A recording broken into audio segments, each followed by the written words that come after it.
Charlotte, North Carolina is rich in NASCAR history and tradition.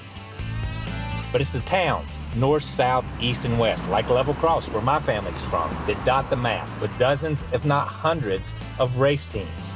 I'm on my way to see Dale Earnhardt Jr., guy I used to race against. Heck, I even raced against his dad. But now we do NASCAR broadcast together. We all know that about Junior, but there's so much more to him.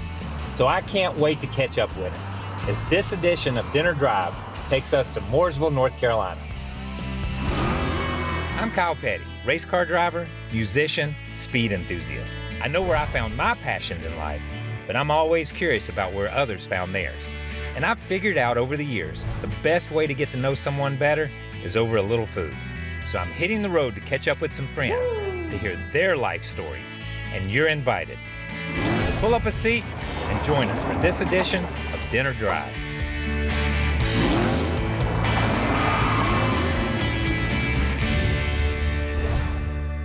For more than 20 years, Dale Earnhardt Jr. raced in NASCAR.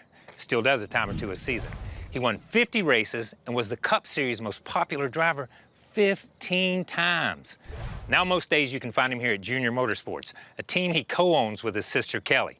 I can't wait to see him. He's probably inside doing some media stuff right now.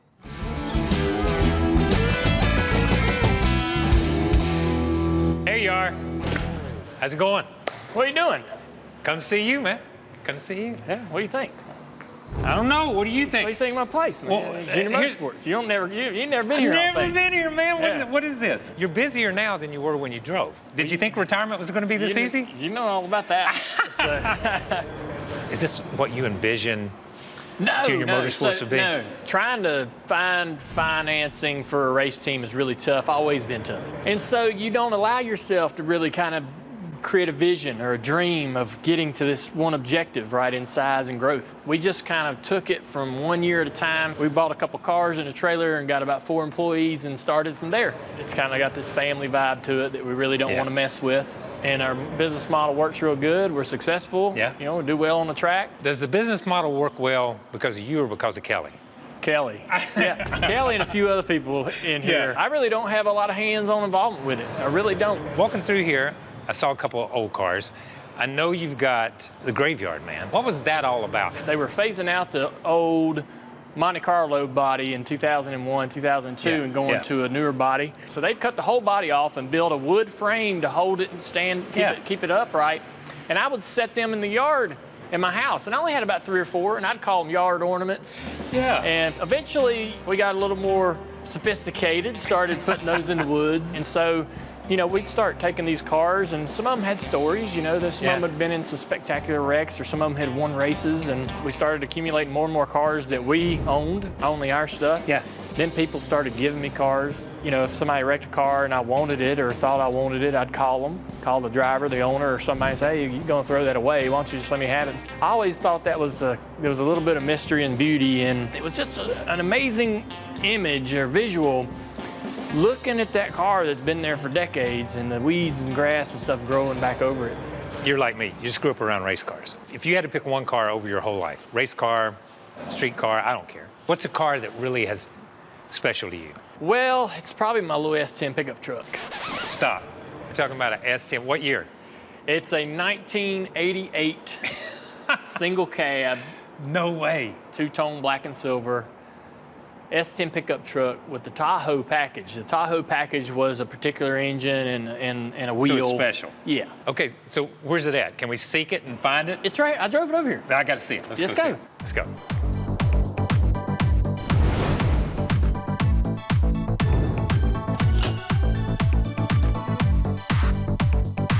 I gotta be honest with you, dude. Yeah. Of all the cars that I've seen you drive in your life, on the racetrack, in every form of racing, it's an S10 Tahoe. I mean, why? I know. I mean, this was my first vehicle. This isn't the exact, you know, truck that I owned, but this is as close as you're gonna get, and I'm so glad that I have it today. It's kind of like this thing that reminds you of where you were, right? Where you've been. I appreciated my dad's vision and you know, not to put me anything that was gonna go super fast, not to put me anything that I was gonna get myself in trouble in. You just get your license, you're 16, you really don't know how to drive. You think you do, but you're gonna run off in the ditch, you're gonna do stupid stuff, and this thing could take a beating. And it was small, easy to park, easy to get around in, just really a good truck. So I had a lot of great memories in this truck with friends and trips, things I did and places I went. When you think about this truck, what was it like the first time you sat in it? It wasn't like a love at first sight. Yeah. It showed up in the driveway, and it was all I needed. It wasn't like, oh man, this is awesome, I love this thing. It was just like, that'll get me where I want to go. Yeah. Right? Yeah. And I ended up falling in love with it. Yeah. So it wasn't first love, but it became first love. Yeah. I'd park this truck in the field and lay in the bed of it and look up at the stars. I mean, the cliche things that you see people do on TV commercials with cars, like I did it with this truck. Yeah. Me and this truck we were a team. You know what I mean? It was dependable, and I fixed everything that went wrong with it. When you invest yourself into something like that, it's part of you. Any tickets? I got 4 speeding tickets between 16 and 18. No way. Yep. And I ain't had one since. No well, way. That's not true. Actually, I've had a couple since over a couple decades, but that's pretty good. But I got a lot in the 2 years that I was driving the S10. First date in a truck like this? Yeah, first time I tried to take a girl out. I tried to take a girl out on a date. That's probably a pretty bad date, but a couple of first kiss, things like that. I mean, some of those things. Well, no wonder it's special, man. Yeah. I feel that way about a motorcycle, not about a car. I have that same feeling about a motorcycle, but that's really good. I'm hungry. Yes. I'm about ready to eat. I got the perfect place. I used to go there a lot in this pickup truck, and the place is still there. Perfect. Been there a long time. Let's go. Perfect. Let's go. All right. I'm trying to help people understand who was he like when he was hanging out at Pie in the Sky or sitting on his couch at home.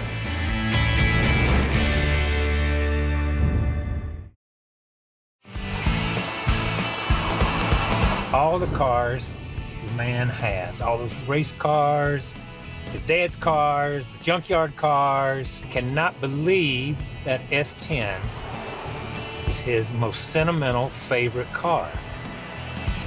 Even though the racing industry has exploded in this area over the last 3 or 4 decades, Main Street Mooresville and downtown Mooresville, man, it really hasn't changed a lot at all. Pie in the Sky Pizza.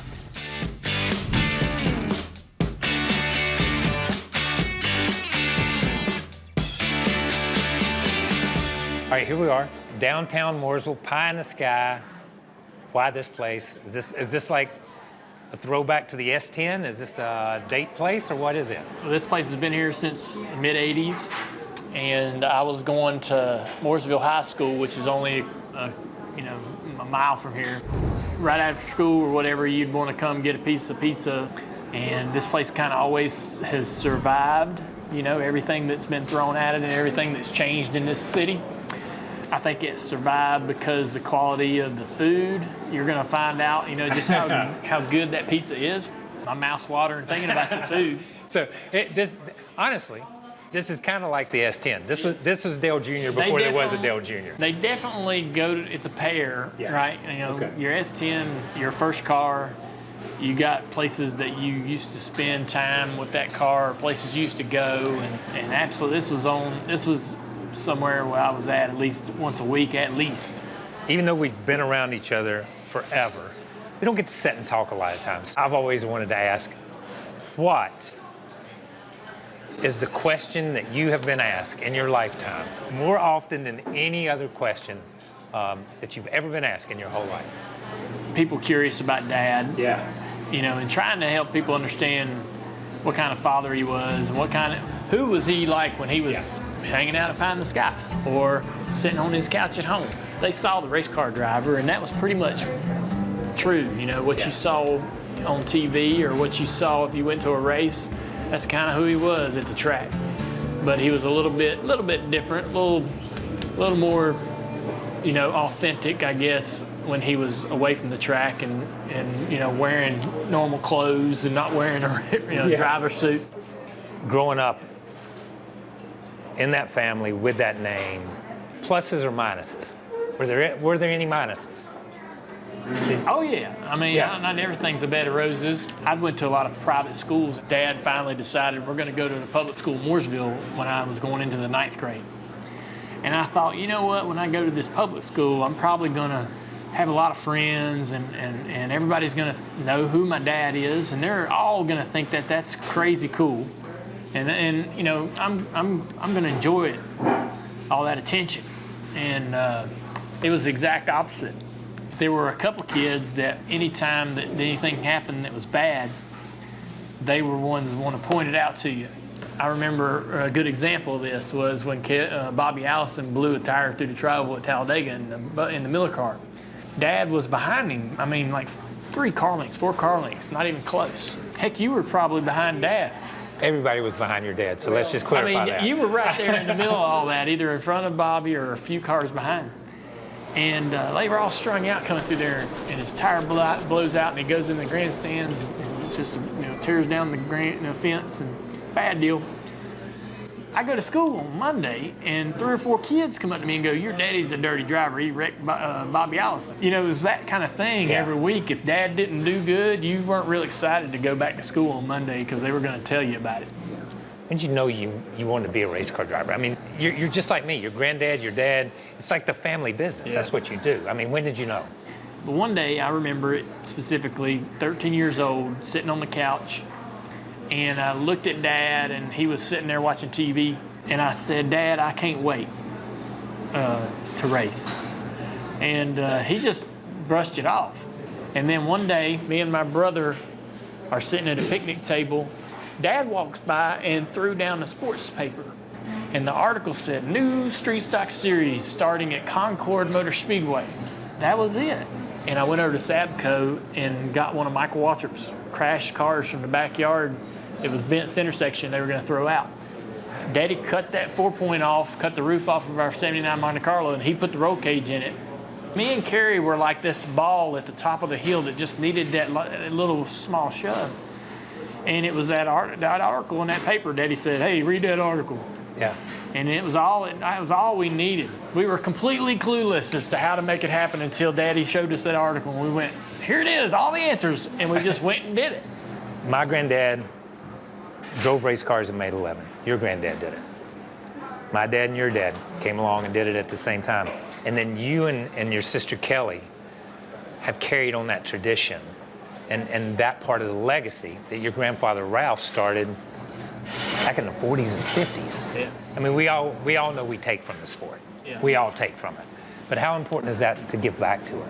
So Dad won 7 championships and 80-some races, 70-some races. I wanted to do things in the sport that would matter, and I wanted to make an impact. I wanted to leave a footprint. And as I realized that 7 titles or anything like that was not going to really be what my mark was going to be, I had to figure out another way to leave it.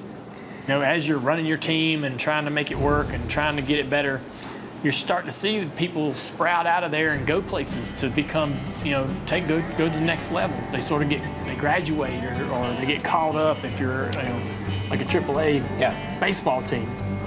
And I'm thinking, I'm leaving my mark this way. Here's another way to leave my mark, to have this sort of influence on a career for someone else, right? So that's really what became the motivation. Since I was unable to, accumulate the success on the racetrack that Dad did, I feel like that, I was an asset some other way. Yeah. That's cool. I'm gonna tell you, we're gonna talk some more, but I'm about to start. I know. Okay, so I got to get some pizza here. All right. Well, let's get some pizza. Let's get it. You're gonna like it. It's good pizza. From that moment forward, I was no longer able to take those standard crashes that you're going to get into. At what point do I need to say I'm playing with fire?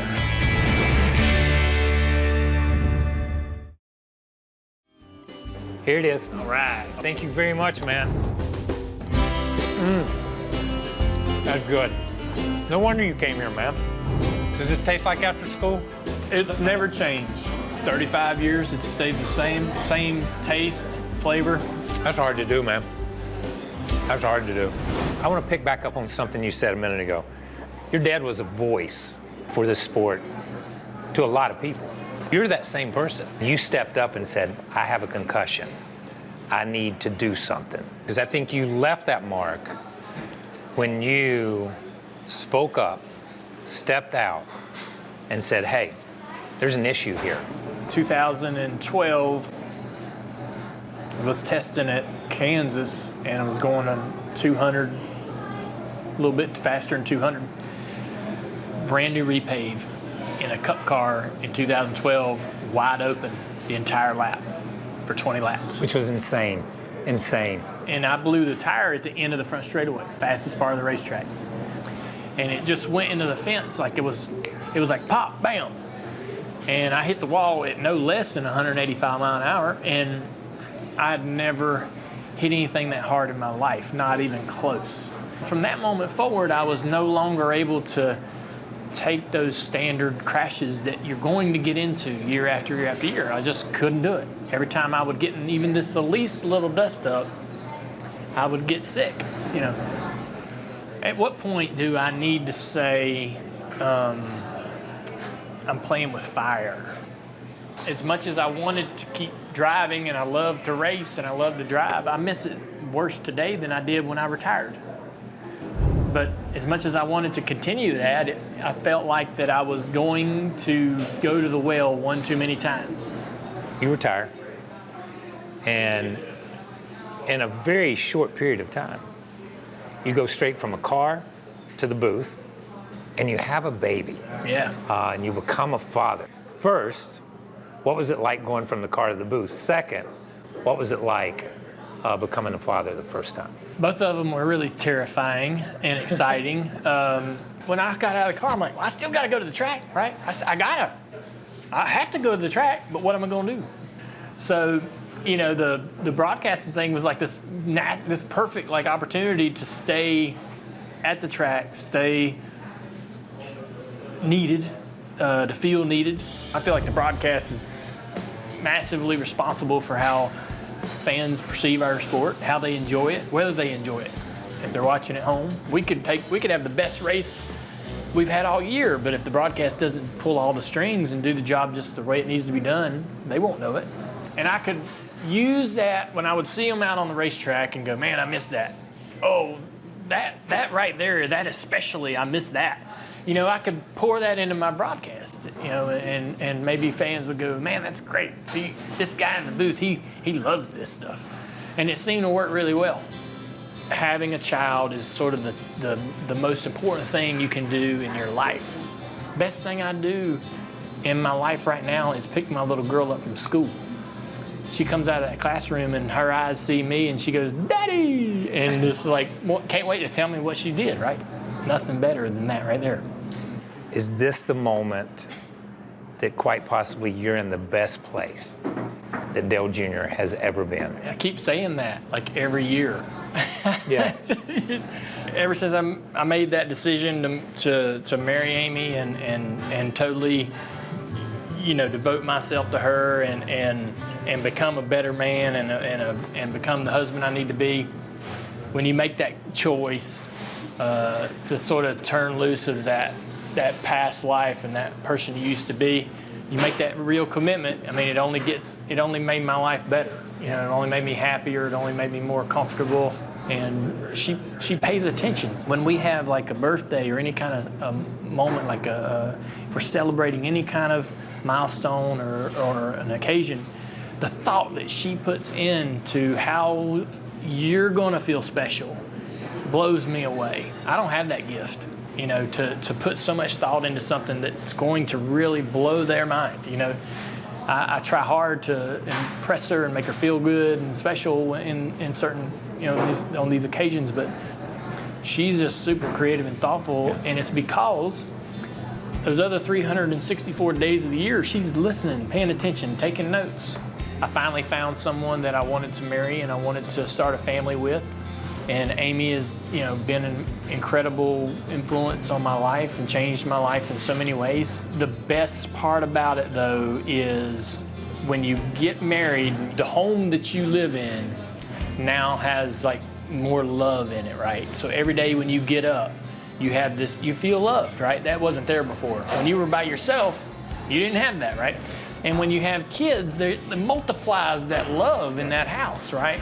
I got 3 girls now, and as they get older and they start to know who I am and start to understand what all is going on in this house, like the love that is in that building, it grows every day. So it's the little things that make love grow, and it's the little things that have made your life whole. So let me give you a little advice. Take a little bit of this food home to Amy. Yeah. And that'll be a little bit special for her tonight. Thank you for doing this with us. My pleasure. Man. I appreciate it. Hey, I'm glad you got to, we got to talk, and the conversation was amazing. I'm really happy that you got to see just how good this pizza is. Me too, man. And that old truck out there, it's going to take me home tonight, and I'm going to put it back in storage. Say goodbye to the S10 for me, man. I will.